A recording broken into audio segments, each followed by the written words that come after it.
अस्सलाम वालेकुम दोस्तों अबू रेहान मोहम्मद अल-बैरूनी को वक्त यानी माजी, हाल और मुस्तकबिल से बेहद लगाव था।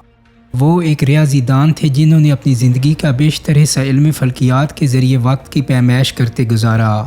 वक्त से मुतल्लिक उनकी इस दीवानगी की वजह दरअसल कुरान में अल्लाह की तरफ से दिया गया ये हुक्म था कि सूरज और चाँद की हरकत पर गौर करो। उन्होंने अपनी ज़िंदगी इल्म हासिल करने की जस्तजू में गुजार दी और इस दौरान 140 किताबें भी लिख डालीं, और इनमें से ज़्यादातर में अल-बैरूनी ने आने वाले वक्त की दुरुस्त पैमाइश, जोग्राफिया को रियाजी के ज़रिए समझने की कोशिश, जियोमेट्री, इल्म पैमाइश यार्ज़, अलूम फ़ल्कियात और इतलाक़ी रियाजी से मुतल्लिक तहकीक की। दोस्तों, इस शोबे में उनकी सबसे मकबूल किताब अल-क़ानून अल-मसूदी में वो ज़मीन और सितारों की पैमाइश से मुतल्लिक कवायद वज़ा करते हैं।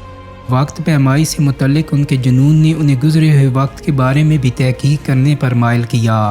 उनकी किताब अल-आसार अल-बाक़िया में वो गुज़री हुई सदियों के वाक़यात को तसलसल से बयान करती हैं और मुख्तलिफ़ मज़ाहिब के कैलेंडर पर तहकीक करने के बाद मुख्तलिफ़ सकाफ़तों और तहज़ीबों के त्यौहारों और अक़ीदों के बारे में बात करते हैं और रियाजी और फ़ल्की अलूम की तारीख़ पर भी नज़र डालते हैं। इंडिया में वक्त गुजारते हुए उनका सबसे मशहूर काम किताबुल हिंद या तारीख़ुल हिंद लिखना था, जिसमें उन्होंने इंडिया में लोगों के अक़ीदों, तहज़ीब और सकाफ़त से मुतल्लिक तहकीक की जो हमेशा के लिए अमर हो गई।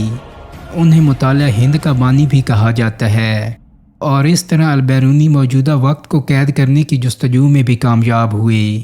उन्होंने इंडियन नज़रियात को अपनी तहरीर के ज़रिए मुस्तकिल शनाख्त बख्शने की कोशिश की और साथ ही साथ उन्होंने माजी को भी ज़िंदा रखने की कोशिश की। वो इंडिया और यूनान के कदीम बाशिंदों को एक ख़ानदान के जैसा समझते थे, ताहम उनका वक्त से ये जुनूनी लगाव दुनिया की नफ़ी हरगिज़ ना था। अपने मुतल्लिक उन्होंने कहा था कि मुझे दुनियावी चीज़ों की जानिब खींच लिया गया। बेवकूफ़ मुझसे हसद करते थे जबकि दाना मुझ पर तरस खाते थे। दोस्तों, अल-बैरूनी 973 ईस्वी में ख्वारज़म यानी मौजूदा उज़्बेकिस्तान में पैदा हुए। अल-बैरूनी को इब्तदा से ही अरबी और फ़ारसी में महारत हासिल करवाई गई, जबकि उन्होंने दीनी अलूम जैसे कुरान, ग्रामर, दीनियात और कानून की तालीम भी हासिल की और गैर अरबी साइंसेस जैसे इल्म फ़ल्कियात, रियाजी और तबी अलूम भी पढ़े जिनकी बुनियाद यूनानी नज़रिया थी। अल-बैरूनी का पहला सरकारी ओहदा अफ्रीक दौर हुकूमत में बतौर माहिर फ़ल्कियात था।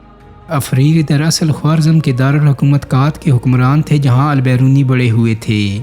995 में अफ्रीक को ख्वारज़म के दूसरे शहर गरगांज पर हुक्मरानी करने वाले हरीफ कराने मामुनियान से शिकस्त हुई। उस वक्त अल-बैरूनी की उम्र महज 22 बरस थी और वो अफ्रीक के खासे करीब थे। इसलिए उन्होंने अपनी किस्मत आजमाने का सोचा और अपनी ज़िंदगी के अगले 3 बरस ख्वारज़म के ही एक शहर बुखारा में गुजारे, जहाँ उनकी मुलाकात मुतअद्दिद अलूम पर गिरफ्त रखने वाले मशहूर साइंसदान इब्न सीना से हुई। इब्न सीना एक करिश्माती फ़लसफ़ी थे जो इंतहाई पेचीदा ख़यालात बयान करते थे। एक ज़ीरक सियासतदान और छोटी सी उम्र में कुदरती सलाहियतों से माला माल थे। अल-बैरूनी ने इब्न सीना के साथ साइंसी मौज़ूआत पर बहस की और अल-बैरूनी के सवालात और इब्न सीना की जानिब से इनके जवाबात आज भी महफूज हैं। दोस्तों, अल-बैरूनी ने इब्न सीना से 18 सवालात पूछे, जिनमें से 10 अरस्तु की किताब के तर्जमे के बारे में थे, जबकि दीगर 8 कुदरती फ़लसफ़े से मुतल्लिक थे। इब्न सीना दरअसल अरस्तु के फ़लसफ़े के पहले तर्जमान थे और उन्होंने अल-बैरूनी के सवालात के जवाबात भी दिए। इन जवाबात की बुनियाद पर अल-बैरूनी ने मज़ीद 15 सवालात किए।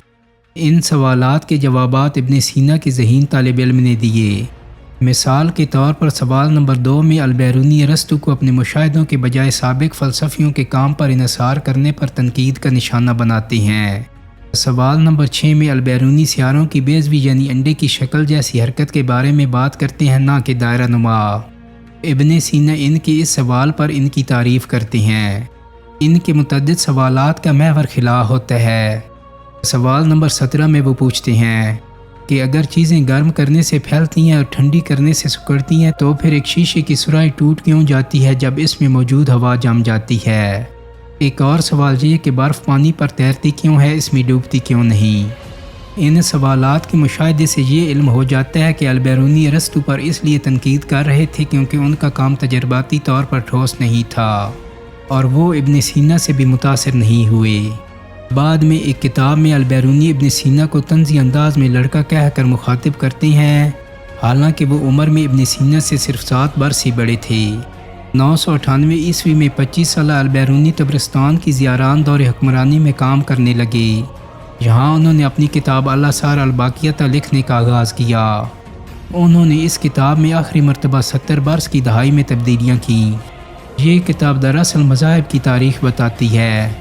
ان میں سے زرتشت یا مجوسی مذہب سے پہلے کے افراد جو ممکنہ طور پر بدھ مت کو مانتے تھے، مجوسی سگدیان جو قدیم ایرانی تہذیب سے تعلق رکھنے والے افراد تھے، خوارزمی یعنی البیرونی کے اپنے لوگ، یہودی، شامی عیسائی، اسلام کے ظہور سے پہلے کے موجود عربی اور مسلمان شامل ہیں۔ البیرونی نے ان مذاہب کی تاریخ پر غور کیا۔ یہ دیکھا کہ وہ اپنے کیلنڈر کیسے بناتے تھے اور ان کے تہوار اور دیگر تقریبات کب منعقد ہوتی تھیں۔ ان کی کتاب کے پہلے 3 باب مذاہب کی بنیاد کے بارے میں ہیں، یعنی یہ سب وقت کا حساب کیسے لگاتے تھے تاکہ اس سے واقعات کی ترتیب وار تاریخ مرتب کی جا سکے جس سے موازنے میں آسانی ہو۔ دوستو، جب محمود غزنوی نے ہندوستان پر حملے کیے تو البیرونی بھی ان کے ہمراہ تھے، اور اس دوران محمود نے متعدد برہمن ذات کے ہندوؤں کو جنگی قیدی بنایا۔ یہ برہمن البیرونی کے لیے انڈیا کے بارے میں وہاں کے مذاہب سے متعلق معلومات حاصل کرنے کا اہم ذریعہ بنے۔ 1030 میں محمود غزنوی کی وفات کے بعد ان کی قسمت بدل گئی۔ ان کے بعد آنے والے حاکم مسعود نے انہیں حکومت کا چیف ماہر فلکیات بنا دیا۔ انہوں نے نہ صرف تاریخ الہند مکمل کی بلکہ اس سے بھی زیادہ مفصل کتاب یعنی القانون المسعودی لکھی اور اسے حاکم کے نام سے منسوب کیا۔ اس کتاب کو فلکی علوم میں خاصی اہمیت حاصل ہے۔ اپنی عمر کے آخری حصے میں بھی البیرونی کی توانائیاں کم نہ ہوئیں۔ انہوں نے 1036 میں 60 کے پیٹے میں کتابوں کی جامع فہرستیں تیار کیں۔ ان میں 9ویں صدی کے مسلمان فلسفی الرازی کی 180 کتابوں کی فہرست شامل ہے۔ انہوں نے اپنی 128 کتابوں کی بھی فہرست بنائی اور انہوں نے طب کی تاریخ کے بارے میں بھی ایک فہرست بنائی جن میں یونانی نسل کے معالجین کا ذکر ہے۔ وہ اس نتیجے پر پہنچے کہ انڈیا کے متعدد حصے ایک موقع پر سمندر کے نیچے تھے۔ ان کی جانب سے پنجاب میں نندانہ کے مقام سے کیے گئے مشاہدوں اور جیومیٹری پر عبور حاصل ہونے کے باعث زمین کے گھیر کی پیمائش ایک بڑی کامیابی تھی۔ ان کی زمین کی حرکت اور اس کی رفتار کی درست پیمائش بھی ایک کارنامے سے کم نہیں تھی۔ دوستو، اس انتہائی ذہین شخص کی آخری کتاب ان کی دانائی کا عکاس ہے، جس میں وہ دوا سازی اور علم الادویات سے متعلق بات کرتے ہیں۔ یہ البیرونی نے اس وقت لکھی جب ان کی بینائی کمزور ہو رہی تھی اور وہ ٹھیک سے سن بھی نہیں سکتے تھے۔ انہیں اس کتاب کو مکمل کرنے کے لیے ایک مددگار کی ضرورت پڑی، لیکن پھر بھی یہ کتاب 800 صفحات پر محیط ہے۔ البیرونی کے مطابق دوا سازی کا شعبہ دراصل بہترین ماہر طب کی جانب سے وضع کردہ نسخوں کی بنیاد پر ادویات کو بہترین حالت میں تجربے کرنے کے بعد ان کی درست اقسام کا انتخاب کرنا ہے۔ انہوں نے اس کتاب میں 1000 سے زیادہ دواؤں کے نسخے لکھے۔ اس حوالے سے تقریباً 100 حوالے دیے، اور وہ 20 زبانوں یا لہجوں پر محیط مواد کو تحقیق کے لیے استعمال کرتے ہیں۔ دوستو، امید کرتا ہوں کہ میری آج کی ویڈیو آپ کو پسند آئی ہوگی۔ اگر ویڈیو اچھی لگی ہے تو اس کو لائک اور شیئر کر دیں۔ میرے چینل کو سبسکرائب کرنے کے ساتھ ساتھ بیل آئیکن کو بھی کلک کر دیں تاکہ آپ کو میری آنے والی مزید ویڈیوز کے نوٹیفیکیشن ملتے رہیں۔ بہت جلدی ایک نئی ویڈیو کے ساتھ ملاقات ہوگی۔ اپنا بہت سارا خیال رکھیے گا۔ اللہ حافظ۔